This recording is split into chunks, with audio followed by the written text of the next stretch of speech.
Welcome to another Unmuted with Marsha.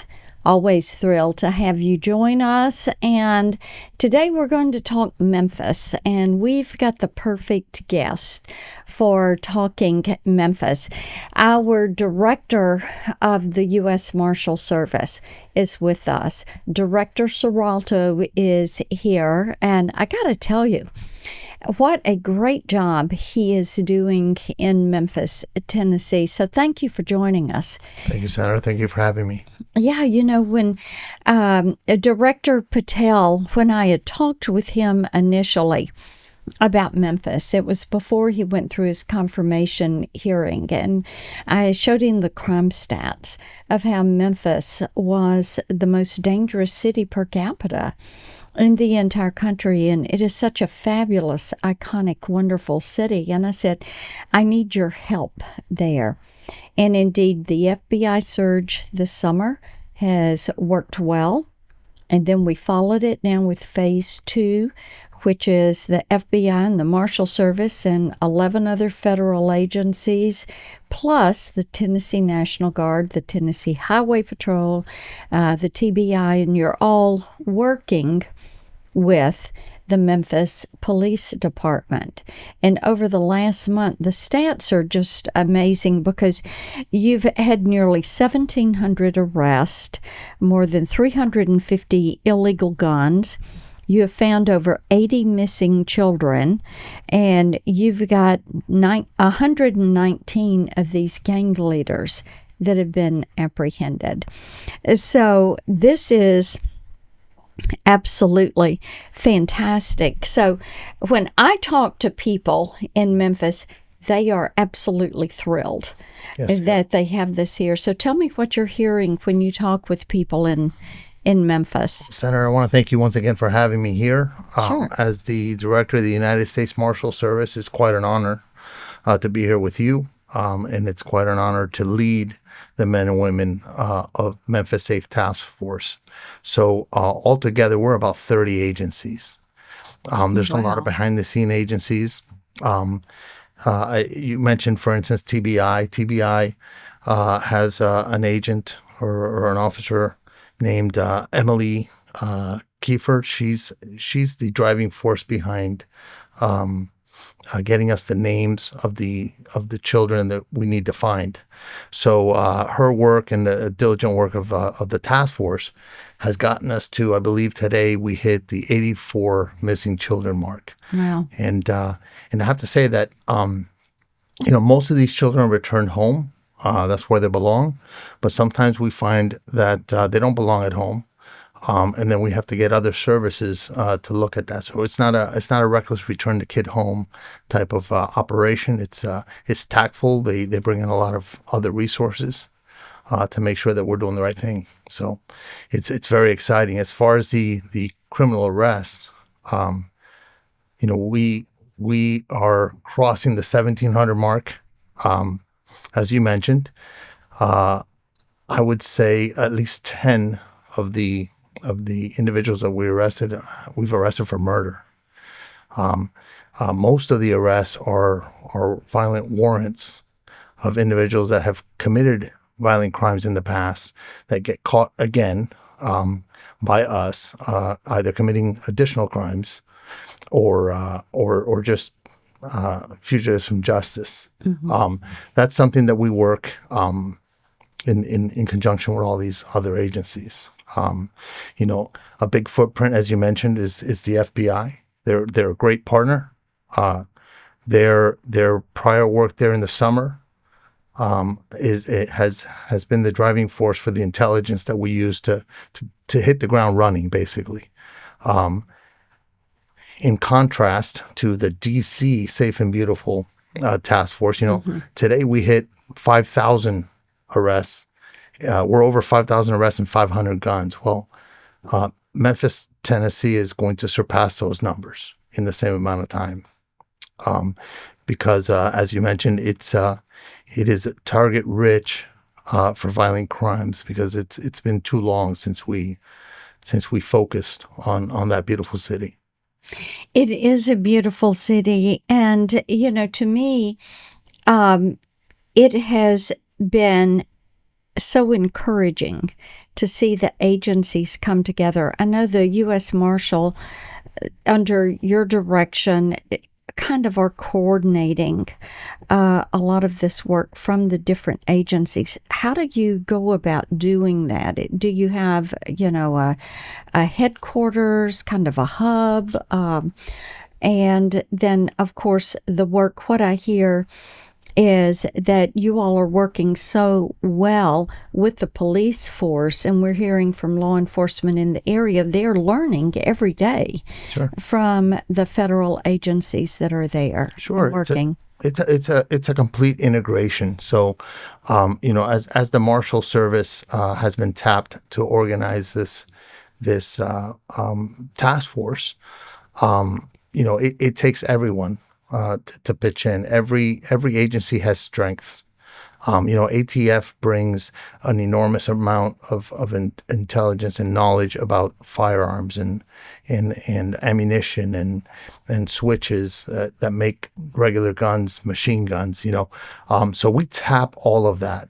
We just organize it, but we have what we call a JOC. It's a Joint Operations Command Center. That has been supplied to us by Shelby County Emergency Operations Center. We're able to sit there with the different agency representatives. So as when you came in, I was on the phone. I was on the phone with TBI, right? Yeah. I had a question for TBI, so they just walk over to that individual and hand them the phone, and I ask the agency the question. So everybody is present, everybody's pitching in, and we have meetings where we tweak and adjust our plan going forward, because criminals they don't stay stagnant, and they don't do the same thing every day. So we're constantly changing our plan of action to make sure that we keep up with them and pass them up. Yes. I was in a hearing. We were talking about violent crime, and then I was on the floor today talking about Memphis. And I actually quoted someone who had been to the Grizzlies opening game down at the FedEx Forum, and their comment that they gave, which I thought was great, was that everybody was out and about. They were having a great time.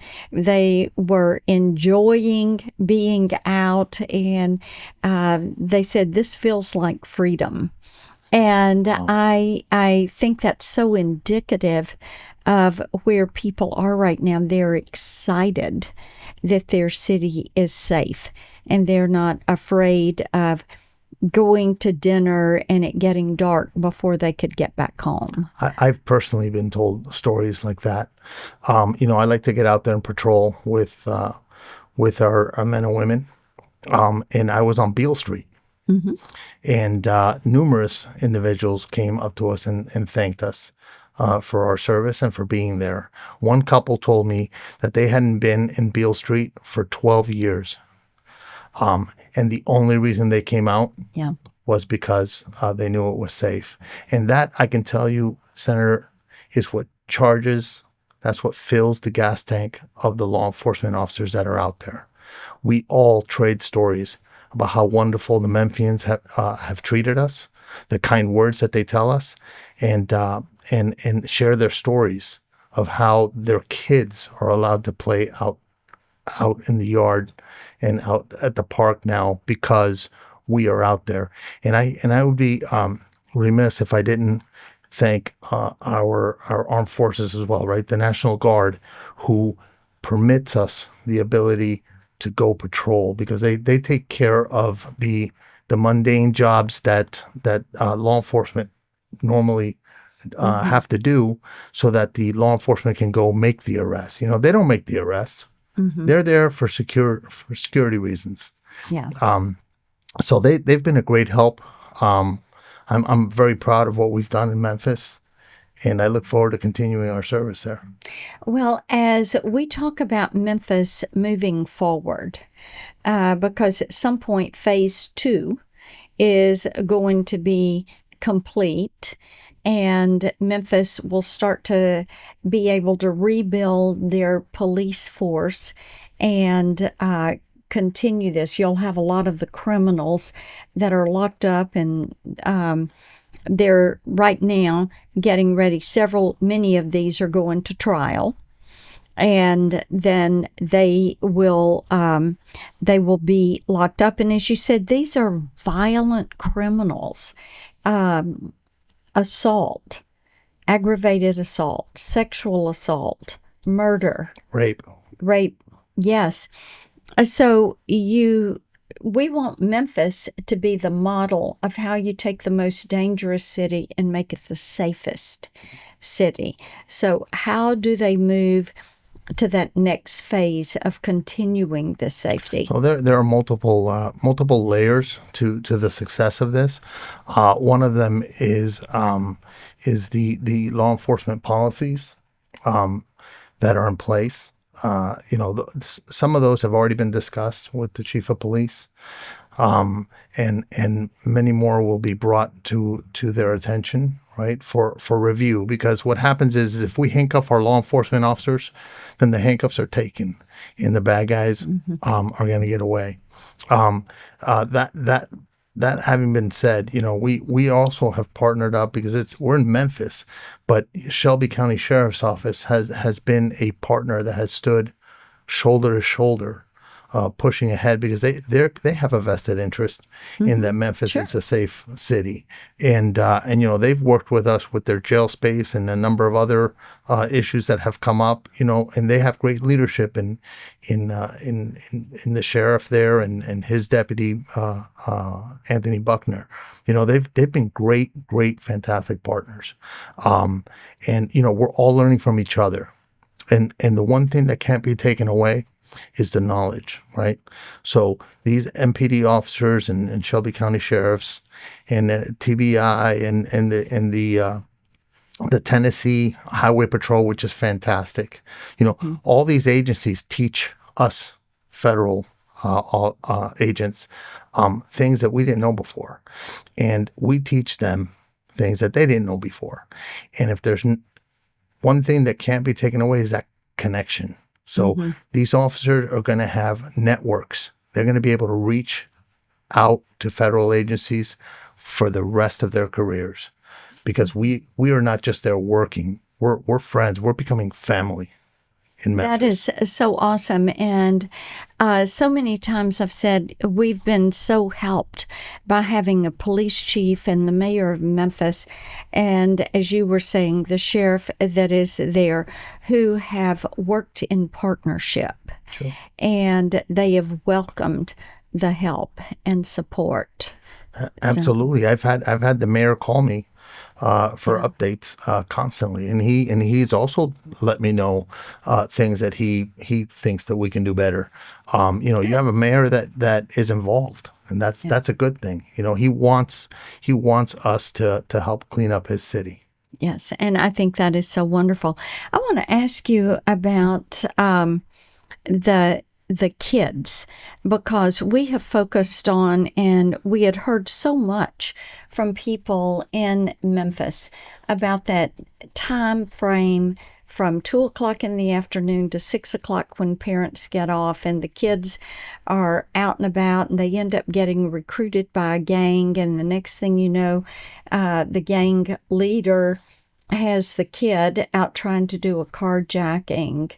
And how do you start to make a dent? Because Memphis has over 100 gangs, and I know you've apprehended 119 of those gang leaders, and some of these kind of the kingpins of the gang. So how can you keep these kids from getting involved with these gangs? What we do is we approach those situations where we see a young person being influenced by an adult.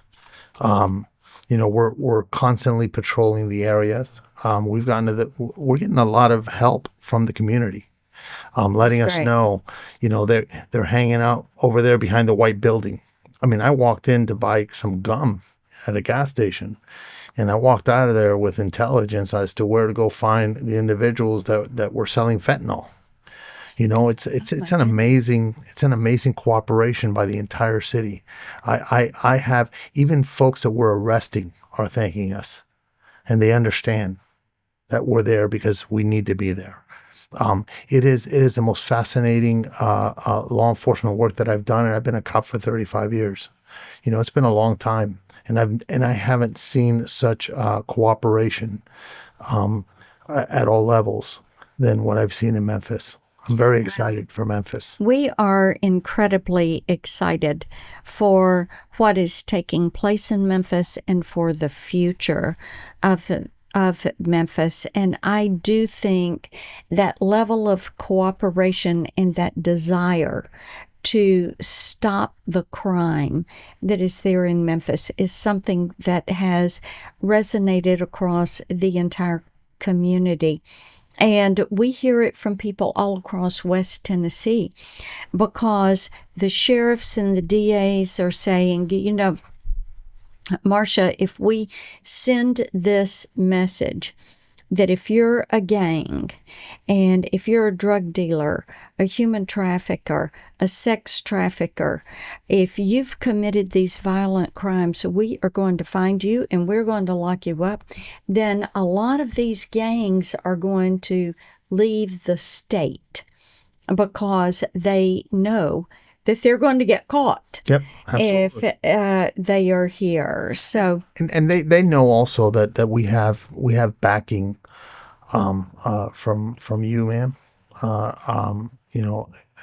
The senators have both have come and met with me very early on. As you mentioned, your leadership with Director Patel in starting the assessments and the arrests of some of the violent individuals. All that is resonating with the evildoers, right? Mm-hmm. They understand that it's nonpartisan, right? This is about Memphis, and this is what I tell my folks as when I brief them, right? I tell them, remember that we are the Memphis Safe Task Force. We belong to Memphis. For as long as we're there, we belong to the people of Memphis, and we're there to stomp out crime wherever we find it. And with your support and others, I think we're going to be very highly successful. I think we're going to be successful also. And I want to thank you for coming in and spending some time with us. The excitement around cleaning up Memphis is something like I have never seen. As you were saying, the cooperation, which is something you've never seen. I've never seen anything like this. And I think other cities that resist they're missing out. If I can make one more point on that. Sure. Because I was in the Oval Office and the President Trump, asked me, very early on, asked me, what's it look like in Memphis? Are we going to be there a month or more? And I told him that I estimated that we're going to be there at least 90 days, and that I would assess the situation at that point, right? And to one of your earlier points, the reason why I said that to the president is because he is not rushing the job.